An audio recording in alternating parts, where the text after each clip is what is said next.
ഇപ്പം നമ്മളെ പരിപാടി നടക്കുന്നത് ചെറുപ്പശ്ശേരി ഐനസിലാട്ടോ. അങ്ങനെ നമ്മളെ പച്ചക്കറിയൊക്കെ എത്തിയിട്ടുണ്ട്. അപ്പോൾ കാണി മോനിട്ടിമ്പാടെ ഉള്ളിയൊക്കെ ശരിയാക്കാന്നാണ്ട് അവിടെ ഇരുന്നു. ഇന്നലെ ജല്ലിനൊന്ന് ഞാനാണ് നാണ്ട് മോനിട്ടിട്ട് പോയി മിഷീമക്ക്. അപ്പത്തിന് ബീഫൊക്കെ വന്നിരുന്നു. അപ്പോൾ വരട്ടിൻ്റെ ബീഫായതുകൊണ്ട് ഞങ്ങൾ കഴുകി നേരെ ചെമ്പിക്കൊക്കെ കൊട്ടി. അങ്ങനെ ബീഫിക്കിടാല മസാല കണ്ടിട്ട് അടുപ്പൊക്കെ കത്തിച്ചു. 1 മണിക്കൂർ കഴിഞ്ഞ് നോക്കിയപ്പോഴത്തേന് ബീഫൊക്കെ വന്നിട്ടുണ്ട്. അടുത്തത് നമ്മൾ കൊണ്ടാട്ടത്തിൻ്റെ കോഴിപ്പൊരിയിലാണ്. അങ്ങനെ കൊണ്ടാട്ടം റെഡിയാക്കി വെച്ചു.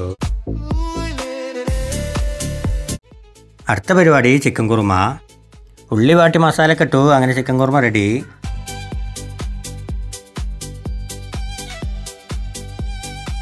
അടുത്തത് നമ്മൾ ഫ്രൈഡ് റൈസിൻ്റെ പരിപാടിയാണ്. അങ്ങനെ ഫ്രൈഡ് റൈസും മൂറ്റിയൊക്കെ റെഡിയാക്കി. പച്ചക്കറിയൊക്കെ ഇട്ടിട്ട് അളക്കുന്ന തിരക്കിലാണ് ആശാനെ. അത് നമ്മൾ മീൻകറിൻ്റെ മസാല ഉണ്ടാക്കുന്ന പരിപാടിയിലാണ്. അങ്ങനെ കുടമ്പുളിയൊക്കെ ഇട്ടിട്ടുള്ള മീൻകറി റെഡി ആയിട്ടുണ്ട്. ആശാനും മോനൂട്ടിമ്പാടെ പാൽക്കപ്പൊക്കെ കപ്പ് ക്ലീൻ ചെയ്തു. അങ്ങനെ തേങ്ങാപ്പാലൊക്കെ വെച്ച് നമ്മൾ പാൽക്കപ്പ് റെഡിയാക്കിയിട്ടുണ്ട്. പാൽക്കപ്പി മീൻകറി കഴിച്ചോൽക്കറിയാം, ഒന്നും പറയാല്ല. അപ്പം നമുക്ക് അടുത്ത വീഡിയോ കാണാം.